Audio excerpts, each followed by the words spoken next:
Hello guys, and welcome back to my channel, Naija News and Entertainment.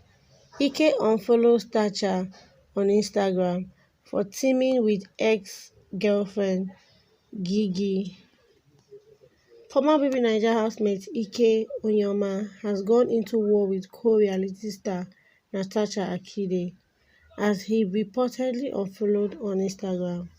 According to reports, the beef started when the reality TV star's ex-girlfriend Gigy made a post to spite Mercy by declaring her biggest competitor, Tacha, as the real winner of Big Brother Naija Season 4.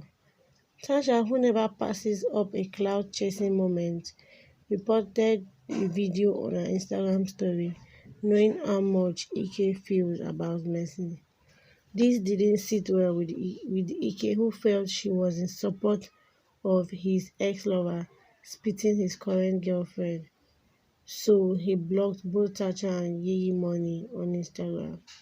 Mercy had also shared a cryptic post directed at the Tanzanian lady. Gigy also had an Instagram live session where she blasted him for blocking her and also threatened to beat up Mercy. Guys, this gist is getting hot. Let me know what you think about this in the comment section below. And don't forget to click on the subscribe button and the bell button to get a notification when a new story drops.